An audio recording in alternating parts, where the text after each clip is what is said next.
Hello my dear students, welcome back to my class where every learning is enjoyable. और आज हम start करेंगे। सबसे पहले तो हम पढ़ेंगे ohmic and non ohmic devices, फिर उसके बाद हम पढ़ेंगे colour codes of carbon resistance, या हम ये भी पढ़ेंगे कार्बन रजिस्टर क्या होता है, और उसके बाद हम पढ़ेंगे series combination and parallel combination of resistance. आगे बात समझ में? तो पिछले क्लास हमने जो ओम्स लॉ को अच्छे से पढ़ लिया था, ठीक है ना, और हमने जो है वो ओम्स लॉ का डिडक्शन भी किया था, ठीक है ना, कैसे जो है वो ओम्स लॉ प्रूव होता है, यानी J equal to sigma E। आज हमारा फर्स्ट टॉपिक है ohmic resistance and non ohmic resistance.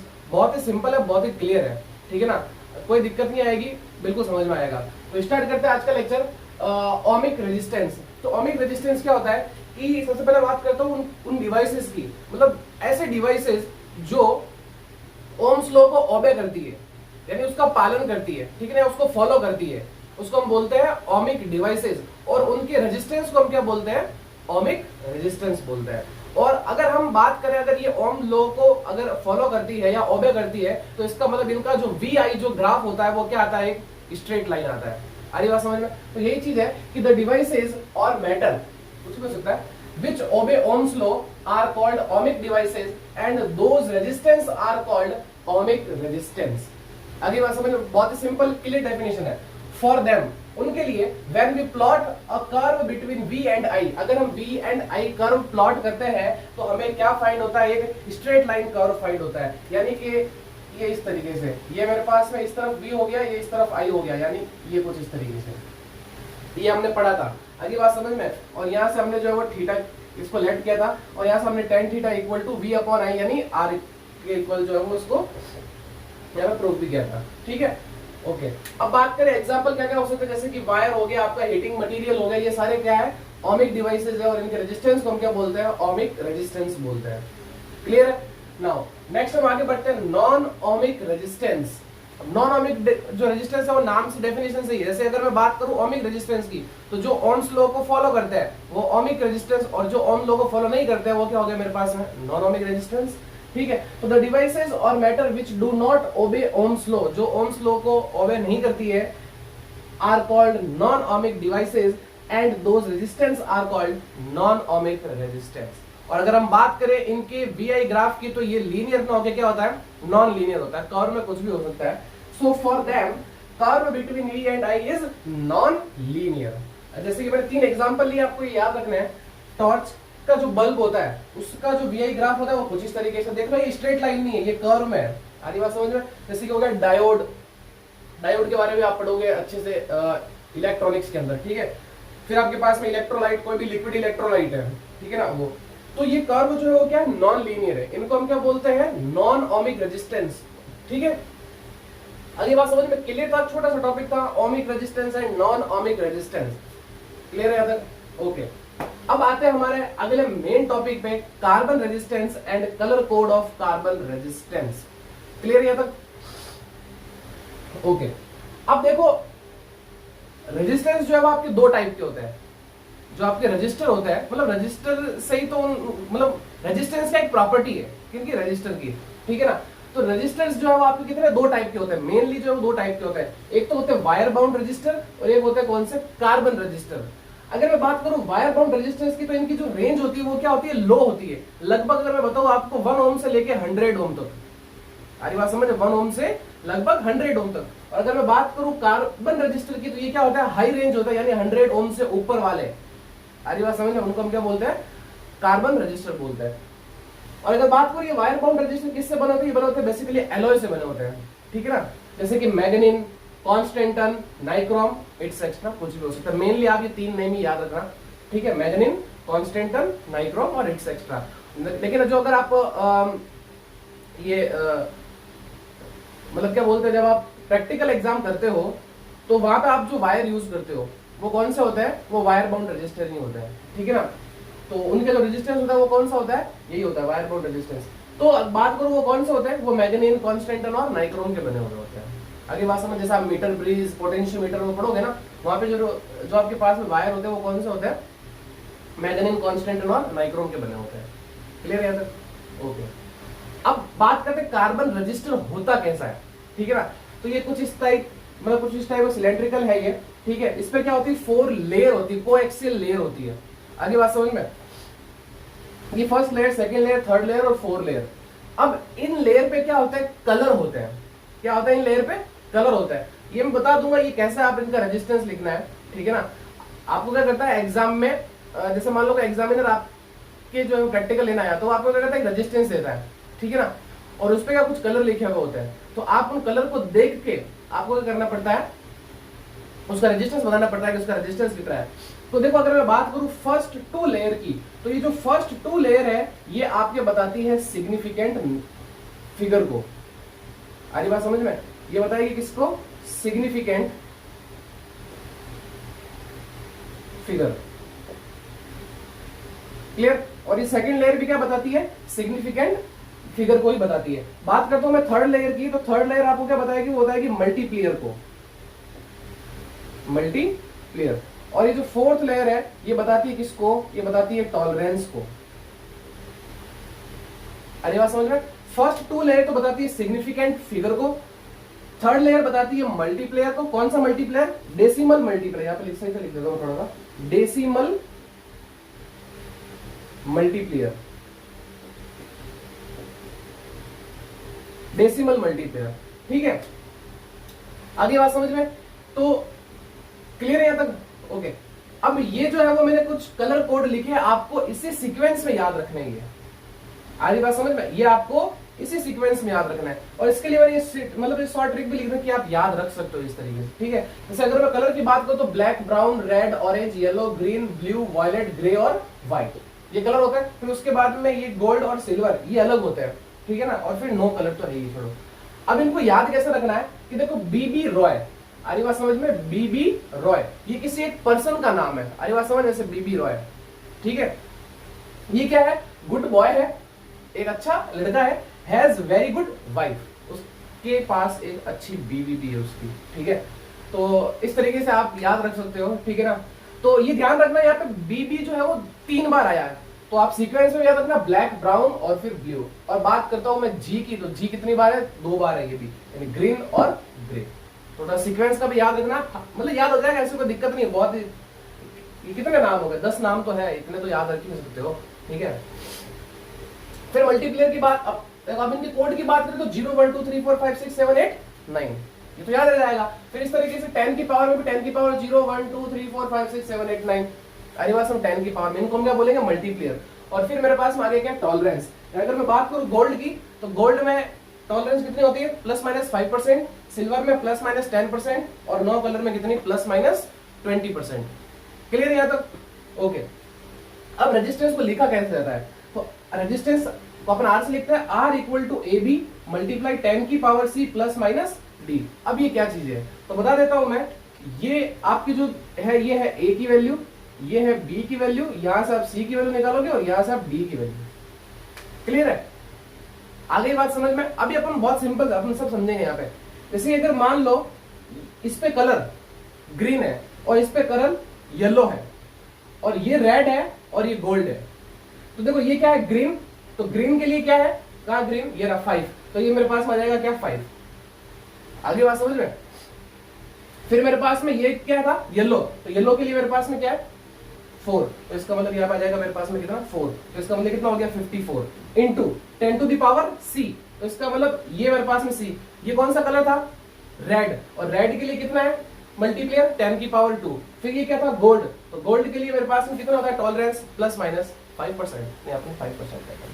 तो इसके क्वेश्चन है ना 2 तरह से पूछे जाते हैं, या तो आपको कलर देगा, तो कलर से आपको क्या निकालना है, रेजिस्टेंस निकालना है, या आपको रेजिस्टेंस दे रखा होगा, उससे आपको पूछेगा बताइए कि इस पे कलर क्या है, जो है वो आपको उस ऑर्डर में लिखना है।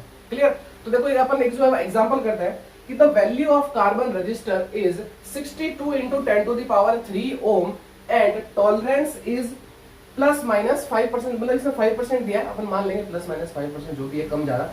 Right the colour code in the order of it, आपको कलर कोड बताने हैं कि क्या होगा। तो देखो अपन इसका आंसर लिखेंगे, सबसे पहले क्या आ रहा है, 62, तो 62 ये क्या बताएंगे आपको, सिग्निफिकेंट नंबर बताएंगे या फिगर बताएंगे। तो 6, तो 6 सबसे पहले क्या आएगा मेरे पास में, ब्लू, तो इसका मतलब एक तो कलर हो गया इस पे क्या, ब्लू। फिर बात करते हैं अपन 2 की, तो 2 ये भी सिग्निफिकेंट नंबर बता रहा है, तो इसका मतलब ये हो गया मेरे पास में रेड। क्लियर। और फिर उसके बाद देखो 10 की पावर 3, तो 10 की पावर 3 किस में आ रहा है? ऑरेंज। तो इसका मतलब एक कलर हो गया इस पे क्या? ऑरेंज। एंड फाइनल फिर क्या है? 5%, तो 5% आपके पास में क्या है? गोल्ड। तो इसका मतलब यहाँ पे क्या आ जाएगा? क्लियर? तो इस तरीके से हमें जो है वो कलर लिखना है। अगर मान लो आपको ये कलर दे रखे होते हैं तो आप क्या करना पड़ता? आपको रेजिस्टेंस लिखना पड़ता। तो दो तरह से क्वेश्चन आता है, या तो रेजिस्टेंस दे रखा होगा आपको कलर बताने, या कलर दे रखा होगा तो आपको रेजिस्टेंस बताना है। क्लियर है यहाँ तक? अगली बात समझ में? तो आपको carbon resistance and colour code of carbon resistance भी समझ में आ गया होगा। क्लियर? दो टाइप के रजिस्टर होते हैं, एक तो वायर बाउंड रजिस्टर और कार्बन रजिस्टर, और उनके रेजिस्टेंस को हम क्या बोलते हैं? कार्बन रेजिस्टेंस बोलते हैं। ठीक है, वायर बाउंड रजिस्टर के रेजिस्टेंस को क्या बोलेंगे? हम वायर बाउंड रेजिस्टेंस बोलेंगे। क्लियर? तो फटाफट इसका स्क्रीनशॉट लीजिए, फिर आगे बढ़ते हैं। हम पढ़ेंगे series and parallel combination of resistance. Clear? So take a screenshot. तो स्टूडेंट्स बढ़ते हैं हमारे अगले टॉपिक की तरफ, जो है series and parallel combination of resistance. तो सबसे पहले हम स्टार्ट करेंगे सीरीज कॉम्बिनेशन ऑफ रेजिस्टेंस।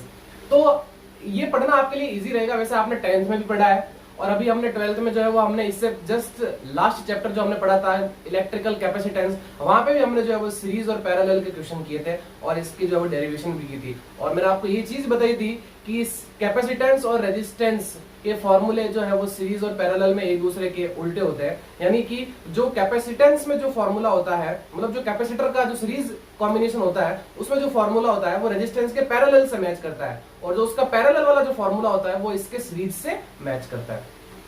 आगे बात समझ में? तो यही है कि हम यहाँ पे वापस इसके लिए जो है डेरिवेशन करेंगे और फिर उसके बाद हम जो है वो इससे रिलेटेड कुछ अच्छे क्वेश्चंस भी करेंगे।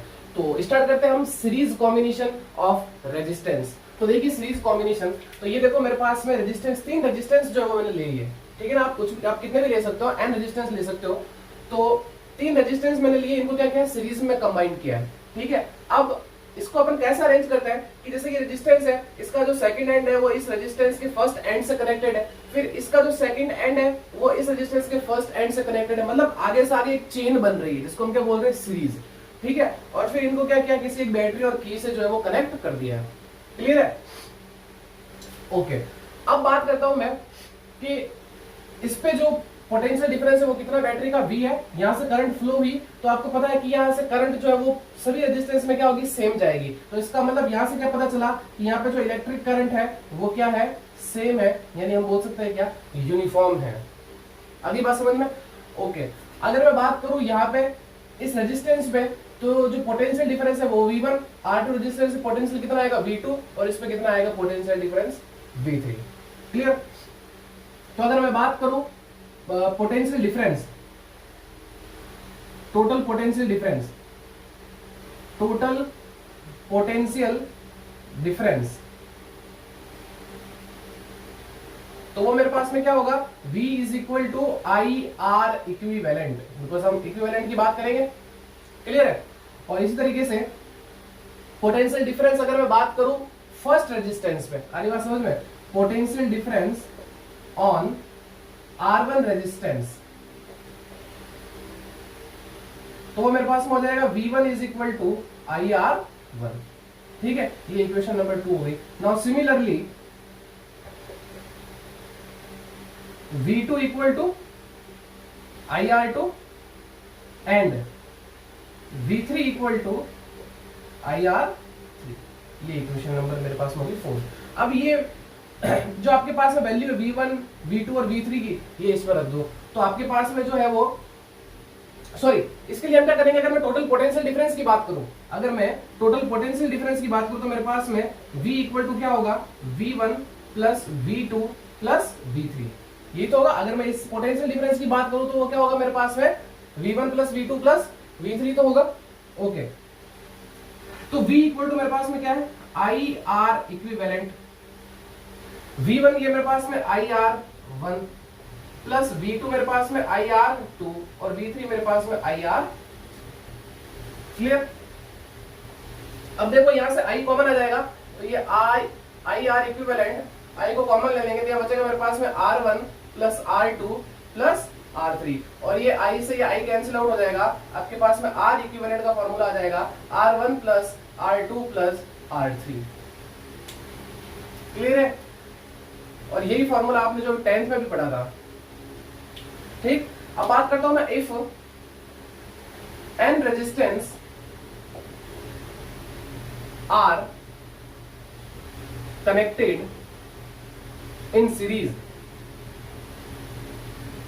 तो देखो क्या होगा, R equivalent equal to R1 plus R2 plus R3 and so on Rn। ये किसके लिए आ गया मेरे पास में, n रेजिस्टेंस के लिए। नाउ बात करता हूं मैं द इक्विवेलेंट रेजिस्टेंस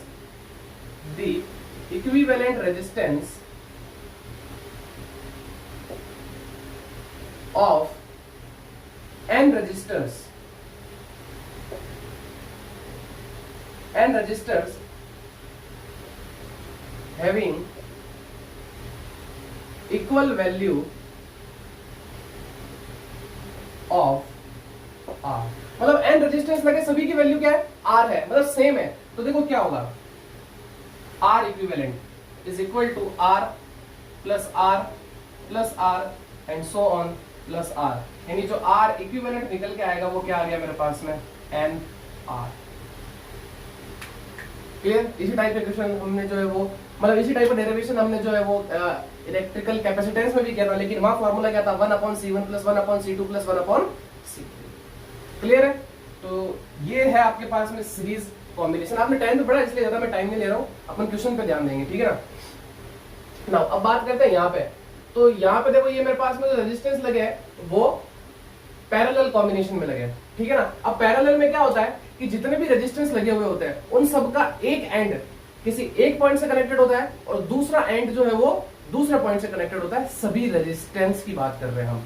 तो देखो, अगर मैं इस रेजिस्टेंस, इसकी और इसकी बात करूं तो इन सभी का ये जो फर्स्ट एंड है वो ए पॉइंट से कनेक्टेड है और सेकंड जो एंड है वो बी पॉइंट से कनेक्टेड है। तो इसका मतलब इन सभी रेजिस्टेंस के एंड्स पे जो पोटेंशियल डिफरेंस होगा वो क्या होगा, सेम होगा। तो यहाँ पे हम बात करता हूं मैं, जो V है यानी पोटेंशियल डिफरेंस, वो क्या है यहाँ पे, सेम है। अगली बात समझ में? तो अब ध्यान से देखो, जब ये करंट यहां जाएगी तो इसको तीन रास्ते दिखेंगे। तो इसका मतलब इस पे जो करंट आएगी वो आएगी I1, इस रेजिस्टेंस में जो करंट जाएगी वो जाएगी I2, और इस रेजिस्टेंस में जो करंट जाएगी वो जाएगी मेरे पास में क्या, I3। तो अगर मैं बात करूं टोटल इलेक्ट्रिक करंट, तो वो होगी मेरे पास में क्या, I is equal to V upon R। R कौन सा, इक्विवेलेंट। ये मेरे पास में इक्वेशन नंबर 1। क्लियर है? अब इस तरीके से अगर मैं बात करूं करंट इन रेजिस्टेंस 1, ठीक है ना, तो अब मैं बात करता हूं the electric current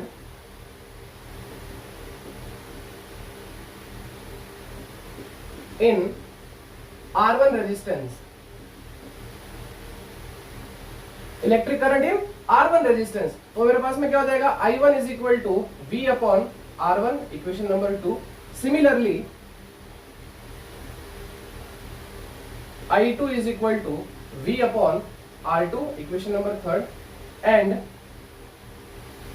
I3 is equal to V upon R, equation number 4। बोलो क्लियर है यहाँ तक? अब अगर मैं बात करूं टोटल करंट की, तो I इक्वल टू क्या हो जाएगा, I1 plus I2 plus I3, यही होगा। और सभी की वैल्यू रख लो, I1, I2 और I3 की, तो ये हो जाएगा मेरे पास में V upon R equivalent is equal to V upon R1 plus V upon R2 plus V upon R3। अब देखो V कॉमन आके कैंसिल आउट हो जाएगा, तो V upon R equivalent is equal to, V को कॉमन ले लिया, अंदर बच गया 1 upon R1 plus 1 upon R2 plus 1 upon R3। तो ये V से ये V कैंसिल आउट हो गया, तो मेरे पास यहाँ बच गया 1 अपॉन R इक्विवेलेंट, तो ये हो जाएगा 1 upon R1 plus 1 upon R2 plus 1 upon R3। Clear? अगर मैं बात करूं if n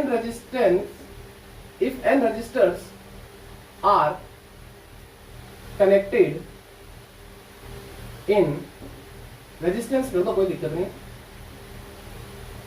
if n resistance are connected in parallel, तो क्या हो जाएगा, 1 upon R equivalent is equal to 1 upon R1 plus 1 upon R2 plus 1 upon R3 and so on 1 upon Rn। Clear? इसी तरीके से if the equivalent resistance of n resistors having equal value of R। अब यहां पे equivalent resistance क्या होगा? जब अगर सभी रेजिस्टेंस इक्वल वैल्यू रखते हैं क्या R, तो देखो क्या हो जाएगा 1 upon R equivalent is equal to 1 upon R plus 1 upon R plus 1 upon R and so on plus 1 upon R। So 1 upon R equivalent is equal to हो जाएगा n अपॉन R, और यहां से हम R इक्विवेलेंट निकालेंगे तो आएगा क्या R अपॉन n। ये ध्यान रखना। क्लियर यहां तक? तो ये था सीरीज और ये था parallel.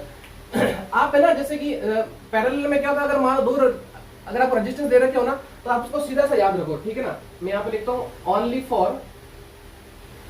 Only for two resistance, only for two resistance. तो जो उसके लिए आप R इक्विवेलेंट निकालो ना, वो कुछ इस तरीके से निकालना, R1 multiply R2 divided by R1 plus R2। ये ध्यान रखना, ठीक है ना। आपको 1 upon R1 plus 1 upon R2 करने की जरूरत नहीं, वहां से भी ये आया वहीं से ही है, लेकिन आप डायरेक्ट याद करो, दोनों रेजिस्टेंस को मल्टीप्लाई करो, डिवाइडेड बाई दोनों को प्लस करो, डायरेक्ट आ जाएगा। ठीक है, 3 में मत करना, पहले बता रहा हूं, ये only for two resistance. Clear है यहां तक? अगली बात समझ में? तो ये था आपका सीरीज और पैरेलल कॉम्बिनेशन। सो फटाफट इसका जो है वो आप स्क्रीनशॉट लीजिए। सो स्टूडेंट्स, अब हम जो है वो 2 एग्जांपल करेंगे सीरीज और पैरेलल कॉम्बिनेशन के रेजिस्टेंस के, और नेक्स्ट लेक्चर में हम जो सीरीज और पैरेलल के काफी सारे क्वेश्चन करेंगे। अगला लेक्चर हमारा जो है वो सीरीज पैरेलल के क्वेश्चंस पे ही होगा। तो आज जो है वो थोड़ा सा 2 एग्जांपल कर लेते हैं, बिकॉज मुझसे रहा नहीं जा रहा, इसलिए 2 एग्जांपल बताने बहुत जरूरी है। तो calculate equivalent resistance between points A and B. A और बी के बीच में आपको जो है वो इक्विवेलेंट रेजिस्टेंस निकालना है। तो देखो, सबसे पहले आपको क्या करना है, सीरीज और पैरेलल सॉल्व करना है। तो ध्यान से देखो यहाँ पे कि देखो ये तो किसी के साथ अभी ऐड नहीं हो सकता। यहाँ बात करें ये दोनों सीरीज में तो ये एक हो जाएंगे, ये दोनों पैरेलल है तो ये दोनों एक हो जाएंगे। अगली बात समझ में? तो इसका मतलब अगर मैं बात करूं, इसको कुछ नाम दे देते हैं, ये R1, ये R2, ये R3, ये हो गया R4, ये हो गया R5 और ये हो गया R6। तो इसका मतलब R2 एंड R3 ये किसमें है? सीरीज में है। अगली बात समझ, ये किसमें है? सीरीज में। तो सीरीज में है तो इसका मतलब मैं इसको RS दे देता हूं, ये हो जाएगा मेरे पास में क्या 7 + 5, यानी कि ये मेरे पास में आ गया कितना 12 ओम। ये कितना आया 12 ओम आ गया। और अगर मैं बात करूं इनकी R5 एंड R6 की, तो ये है किसमें? पैरेलल में। अब 2 रेजिस्टेंस दे रखे हैं, तो पैरेलल के लिए मैंने आपको बताया था दोनों को मल्टीप्लाई कर दो, डिवाइडेड बाय दोनों को प्लस कर दो, तो ये हो जाएगा आपके पास में 18/9। तो इसका मतलब ये आपके पास में आ गया कितना 2 ओम। इसको RS1 दे देते हैं, इसको RP1 दे देते हैं। क्लियर? RS1 और ये RP1। आगे बात, अब देखो डायग्राम क्या हो चुका है, डायग्राम कुछ इस तरीके से हो चुका है।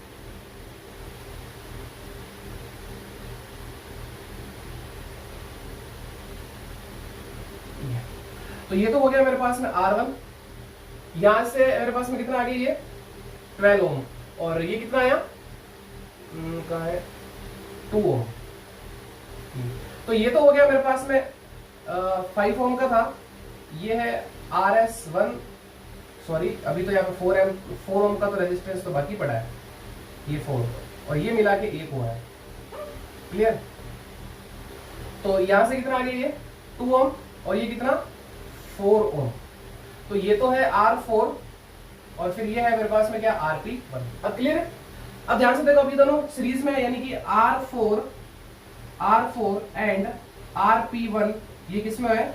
सीरीज में। तो सीरीज में है तो इसको मैं RS2 कर देता हूं, ये हो जाएगा कितना 4 + 2, यानी कि RS2 टू, वो मेरे पास में आ गया कितना 6 ओम। क्लियर? आगे बात समझ में? अब देखो डायग्राम क्या हो चुका है, अब कुछ इस तरीके से बन गई है।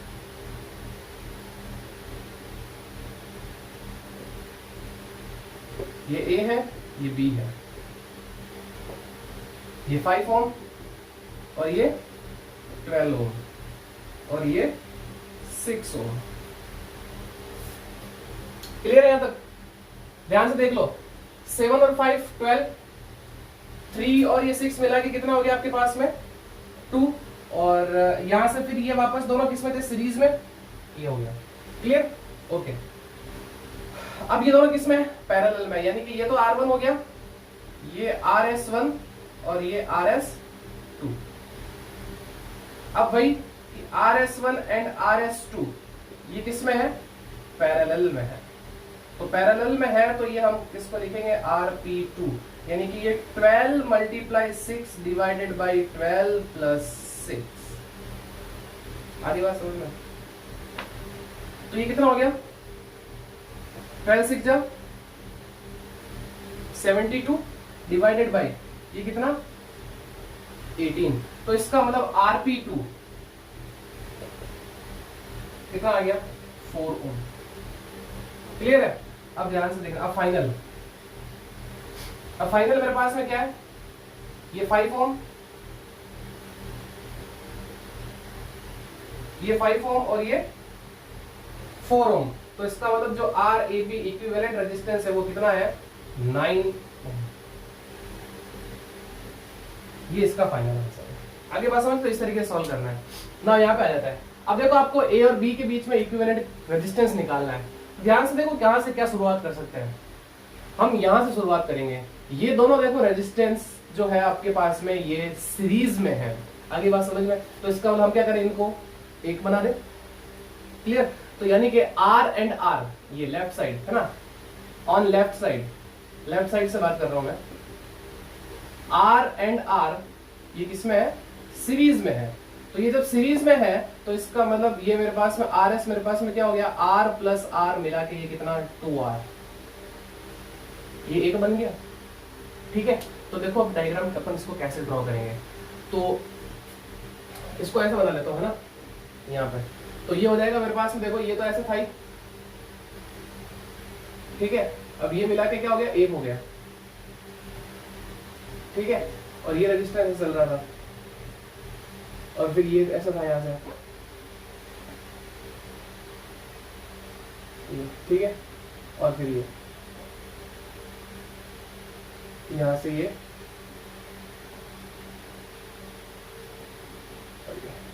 तो ये R R R फिर R, फिर ये 2R और फिर ये 2R, ये 2R और ये भी 2R। बोलो क्लियर है यहाँ तक? आगे बात समझ में? अब देखो ये 2R ये 2R पैरेलल में है। आगे बात समझ में? 2R एंड 2R ये किसमें है, पैरेलल में है। तो जब अगर ये पैरेलल में है तो इसका मतलब ये RP इज इक्वल टू हो जाएगा मेरे पास में 2R multiply 2R divided by 2R plus 2R। ये हो जाएगा मेरे पास में कितना 4R स्क्वायर अपॉन 4R। तो 4 से 4 कैंसिल आउट, R से एक R कैंसिल आउट, तो इसका मतलब RP इक्वल टू कितना आ गया R। और ये कितना मेरे पास में 2R हो।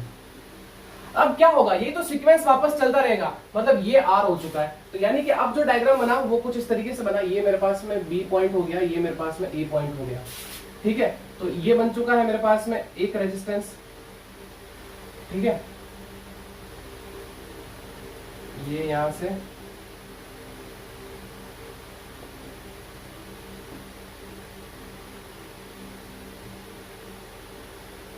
ये, और फिर ये रेजिस्टेंस यहाँ से थोड़ा सा सही बनाता है।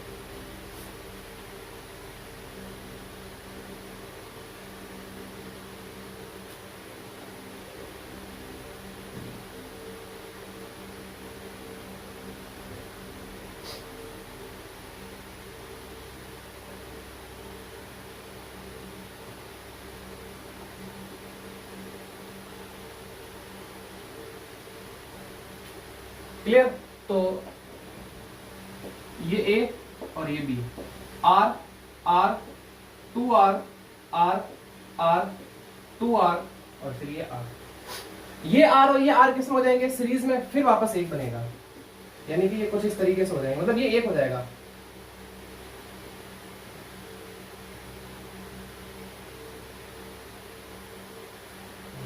तो ये तो मिला कि एक हो गया, यानी ये 2r और ये वापस 2r, और फिर वापस जो है वो यहाँ से एक रेजिस्टेंस ये आ रहा है 2r वाला, और ये r तो चल ही रहा है यहाँ से, और ये r और फिर वापस जो है वो ये वाला r, ये r और ये r, ये a और ये b। फिर देखो वापस किसमें ये एक हो जाएंगे पैरेलल मिला के, तो ये r बन जाएगा, ठीक है। तो ये हो जाएगा, एक कर दें इसको, ये दो,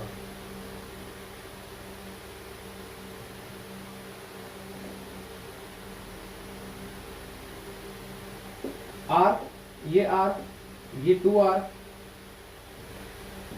और ये r और फिर ये r, ये a पॉइंट ये b पॉइंट। क्लियर है? तक तो देखो ये वापस एक हो गए, तो यानी अब इसको नीचे बनाना पड़ेगा मुझे।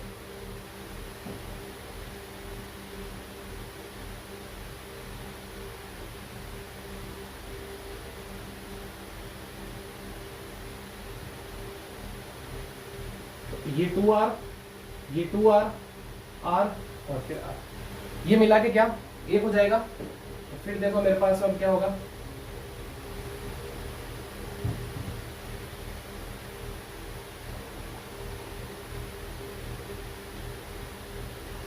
r r और फिर r, और फिर अब वापस देखो ये r और r सीरीज में हो जाएंगे, तो यानी कि ये a पॉइंट, ये तो ये बन गया मेरे पास में